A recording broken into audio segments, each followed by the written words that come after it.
తెలుగు ప్రజల తొలి పండుగ ఉగాది. ఉగాది అంటే నక్షత్ర గమనం. యుగం ప్రారంభమైన రోజు యుగాది కాలక్రమంలో ఉగాదిగా మారింది.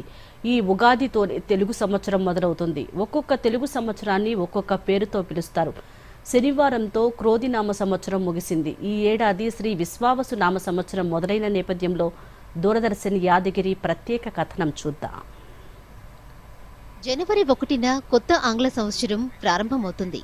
కానీ తెలుగువారికి మాత్రం ఉగాది నుంచి కొత్త ఏడాది ప్రారంభమవుతుంది. తెలుగు మాసాల ప్రకారం చైత్ర పాడ్యమి నాడు వచ్చే ఉగాది పండుగ నుంచే నూతన సంవత్సరం ప్రారంభమవుతుంది. మిగతా పండుగలతో పోలిస్తే ఉగాదికి చాలా ప్రత్యేకతలున్నాయి. ఈ పర్వదినం నాడు ఖచ్చితంగా ఉగాది పచ్చడిని సేవిస్తారు. షడ్రుచుల మిళితమైన ఈ పచ్చడి మన జీవితంలో వచ్చే భావోద్వేగాలకు ప్రతిరూపం. తీపి, కారం, ఉప్పు, పులుపు, వగరు, చేదుల కలయిక జీవితంలో ఎదురయ్యే సుఖదుఖాలను ఒకే విధంగా స్వీకరించాలన్న విషయాన్ని బోధపరుస్తుంది. ఉగాది పచ్చడిలోని బెల్లం ఆనందానికి, పచ్చిమిరప కష్టానికి, వేప పువ్వు విషాదానికి, మామిడి మాధుర్యానికి, చింతపండు ఆరోగ్యానికి, ఉప్పు ఉత్సాహానికి ప్రతీకలు కాగా ఉగాది పచ్చడి దివ్య ఔషధమనే చెప్పాలి. ఇది వేసవి తాపాన్ని తగ్గించటమే కాక వాతావరణ మార్పుల వల్ల వచ్చే రోగాలను సైతం దూరం చేస్తుంది. మన సంప్రదాయంలో ఏ పండుగను చూసినా ప్రకృతితో ముడిపడి ఉంటుంది. అందులోనూ ఉగాది అయితే దాన్ని ఏ కోణంలో చూసినా ప్రకృతి ఆధారంగానే కనిపిస్తుంది. వసంత ఋతువు వచ్చిందని తెలియజేసే పండుగ ఉగాది. ఉగాది నాటికి చుట్టుప్రక్కల ఏ చెట్టును చూసినా లేత ఆకులతో పచ్చగా కనువిందు చేస్తుంటుంది. ఆ సంతోషం కోయిల పాటల్లో, నెమలి నాట్యాల్లో కనిపిస్తుంది. 2-3 రోజుల ముందు నుంచే తెలుగువారి ఇళ్లలో పండుగ పనులు మొదలవుతాయి. ఉగాది రోజు పొద్దునే ఇంటిని శుభ్రం చేసుకుంటారు. స్నానం చేసి గుమ్మానికి మామిడి తోరణాలు, వేపాకు తోరణాలు కడతారు. కొత్త బట్టలు వేసుకుని కొత్త కుండ కొనటంతో సందడి మొదలవుతుంది. ఒకవైపు పచ్చడి తయారు చేస్తుంటే మరోవైపు వేడివేడిగా భక్ష్యాలు తయారవుతుంటాయి.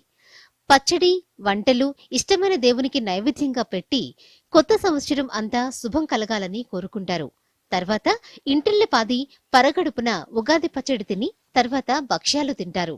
మరోవైపు ఉగాది రోజు పంచాంగ శ్రవణం చేస్తారు.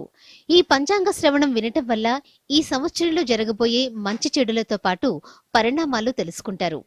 కలియుగంలో తిథి, నక్షత్ర ఫలితాలతో పాటు రాశి ఫలాలు, ఆదాయ వ్యయాలు, రాజ్య పూజ్య అవమానాలు తెలుసుకుంటారు.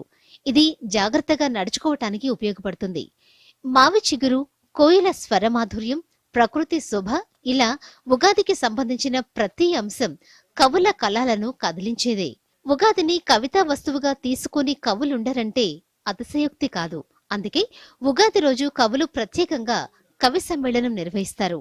ఉగాదిని తెలుగువారే కాకుండా తమిళులు పుత్తాండుగా, మలయాళీలు విషుగా, మరాఠీలు గుడి పడ్వాగా, సిక్కులు బైసాఖిగా, బెంగాలీలు పోయిలా బైశాఖగా వేడుక చేసుకుంటారు.